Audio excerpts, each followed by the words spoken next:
Hi everyone, welcome to Dave's Bonsai. On today's episode, I need to fix up the passive solar greenhouse before I can work on this guy.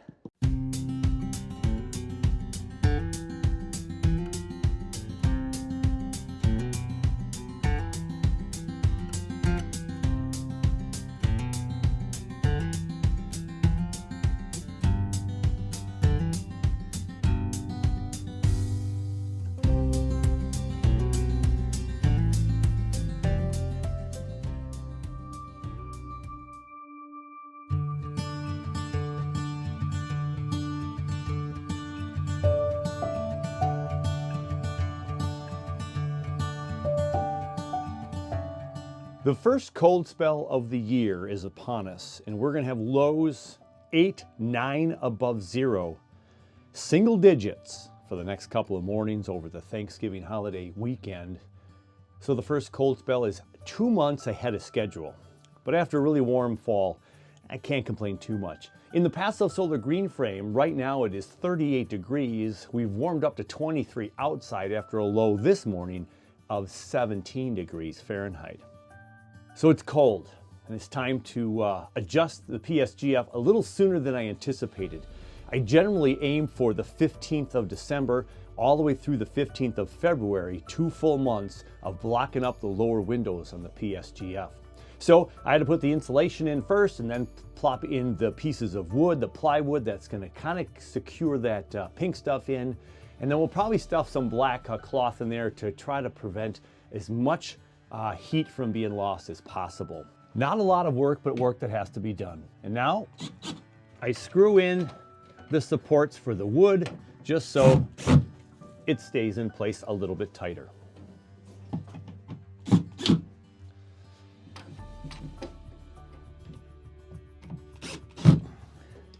Now that the wood is in place, it's fairly tight. We've covered up most of the cracks around the outside, but there's still a little bit of a heat seepage possibly out here. So again, maybe we'll stuff some black cloth in here, my extra black cloth, and then we'll have this all good. Now the reason this is here is I discovered with my PSGF that during the winter time with these great big windows, well, I have too much windows, and so too much heat gets in here. Yesterday when I was at work, my last day of work for the holiday week, I looked at the PSGF temperature and it hit 70 degrees in here in this area right here, 70 degrees. Now the trees were really cold and the roots probably didn't warm up much past the 40s or 50s, but they're just going into dormancy now because I just brought them all into the PSGF. And so some of them might have been pretty darn cold. And they warmed up a little bit, but we don't want 70 in here. Although if it does become 70 in here, I turn on my fans, I get that warm air down into the ground, and then we can slowly release that air in the evening time if we need to. So this is going to block the greenhouse effect. Now it becomes the passive solar green frame, not the house anymore. So I've got these top windows. We'll get plenty of warmth in here. It'll be mainly in the top parts, and as you go down, it gets cooler. I can keep all my larches frozen solid on the bottom if I want to, but I want this shelf area to try to hover around 40 degrees at all times if I can. And if it gets to 45, I'm not too nervous. 50, but I want it to be 45 or less. 40 would be perfect. And so we'll adjust that with the fans. And I also have a portable space heater. So on the floor right now is the portable space heater. Now this thing takes up either 800 watts of energy to run or 1500, which really zaps my solar power generator pretty quickly. So it only can be on a few minutes, an hour, every hour in the evening time when it gets really low. So what I've done is I have some subsequent energy from the house coming in here on the really cold nights that'll keep this going. Now this doesn't go on unless it is a certain degrees. And so this is from Menards, and this is just your thermostat regulated power source that you can set to the temperature that you want it. So it'll always go on when it's about freezing to warm up this place. So a little bit above freezing, it clicks on. And right now, down at the ground here where this sensor is, it's right at that 35-degree range. So it's going to pump up some heat and warm up the passive solar greenhouse just a little bit. So to shoot this video today, I had to move some of my plants to the top shelf. Now I have to be careful. I don't want a lot of trees on the top shelf in the wintertime, except for the ones that maybe don't mind if they get a little bit warm, which, what tree is that? I want everything to be as consistently 40 degrees or less. So if it gets warm in here, 55 or above up here, 60 even, before it gets sucked down into the tube right there, yeah. I don't want plants up there, but they're up there right now, so I can film the second part of my episode today. Now that the wood is in place, I've got the insulation. We'll work on the black cloth later. I cleared out a few trees so I could work on this guy.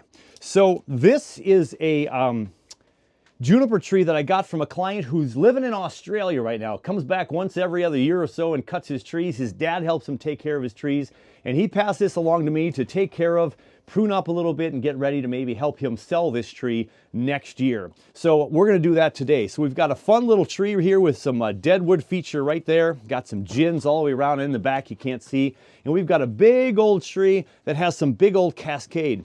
Now, the thing about this tree is we have to figure out what direction it's going to go into. We got a few dead branches we'll cut off.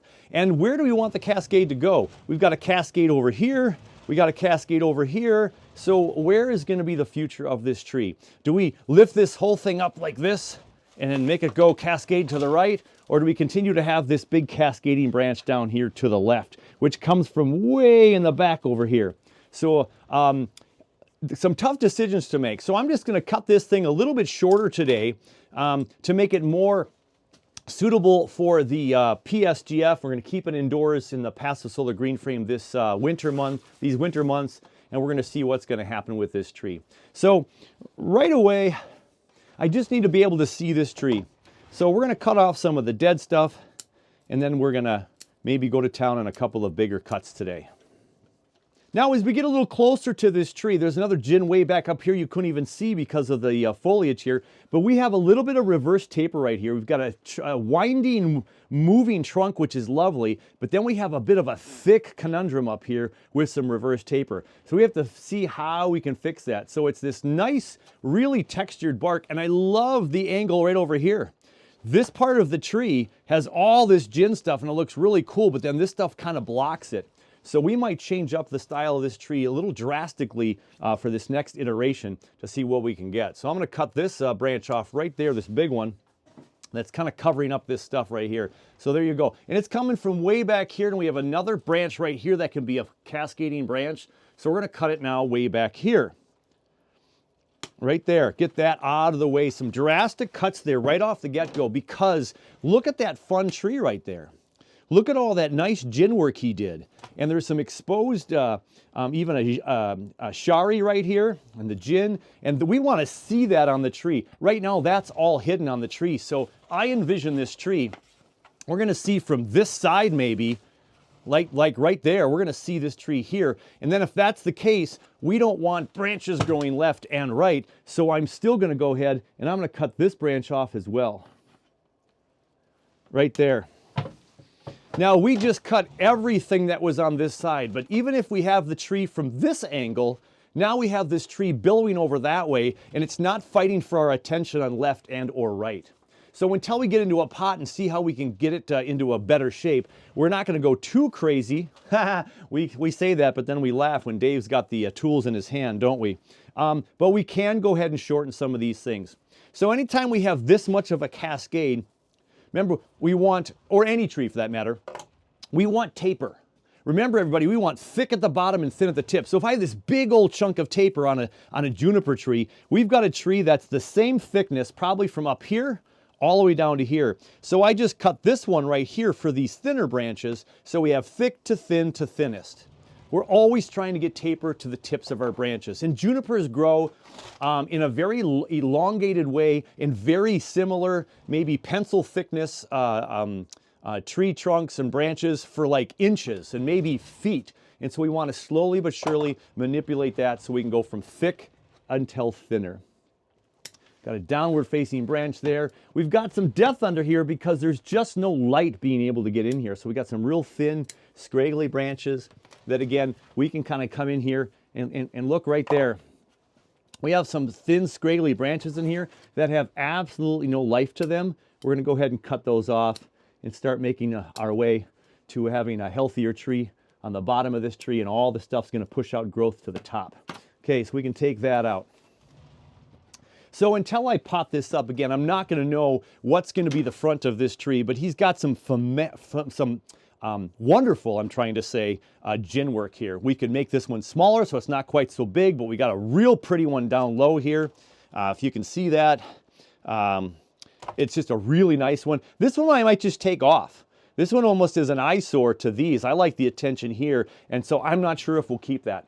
And then we have the big curve up here, which then gets really thick. Now the thick part goes up and almost to the back left, and this is the thin branch, really nice trailing branch. And again, we'll see what kind of design this tree might have in the future after we make some of these cuts. And again, for today, we're cutting up some of the death. We're making it thinner. We're making it smaller to fit in the passive solar green frame a little bit better. We've got some underneath death stuff down here.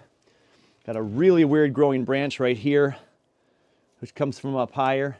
So this branch might come completely off right now, and we might have the future of this tree be all of this stuff right in here, but not underneath here because, again, it's super thick. You see how thick we are there? We're thick right there, and there's no taper. We take that off. Now we have this really thin branch after a really thick branch up here. And again, too cluttered for you to see in great detail, but we have, there we go. There we have some thicker branch right there, and it gets thinner here and real kind of nice movements in the branches here. We come down thinner, and we have this if we still want some kind of trailing cascade on this side. But now we have to fight this side or this side. I don't want a big cascade over here if it's going to be that direction. This one's thin and wispy. I'm going to cut that one off. So I just cut off about 25 to 40% of this tree so we can see what we're going to do for next year. I like all the movement, the big old movement this way, and then it wants to take a big old turn there. That is super fun. And until we see what kind of pot I'll put this in and what the actual front will be, I probably should just call it quits right there. Super easy and not too very detailed work today, just taking off some of the big stuff. As I take off my glasses and put my shoulders in your way here, I'm just looking underneath here again, and this is all just dead branches that I'm cutting off. This is stuff that is not being seen by the light at all. The light of day does not get through this tree in this part of it, so it is got a lot of death and dieback, and we're just going to cut that off because every branch we cut off, any little thin wispy thing, we're just making more and more possibilities, channels of light to get through here, and maybe perhaps have some back budding for next year. Because we're going to feed this, we're going to fertilize this one really heavy in the spring.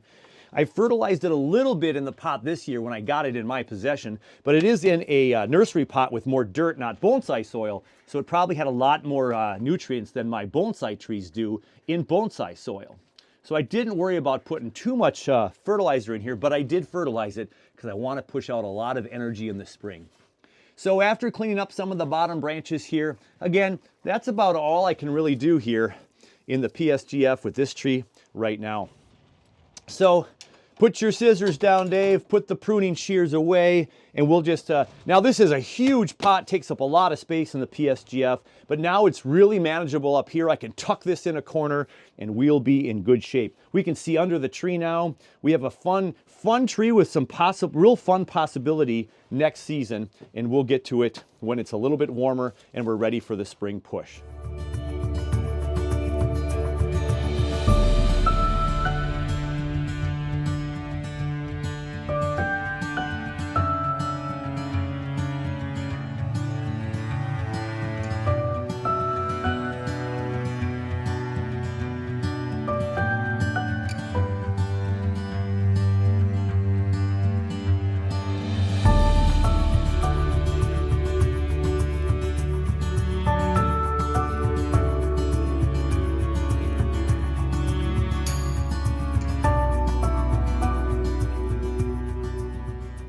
I've had a lot of people write in and ask about updates for certain trees in the last couple of weeks and months. And so I'm going to try to have some updates throughout the winter season here, especially on my tropical plants, but also a couple that are accessible to me in the passive solar green frame or my other cold frames. And this is one of them.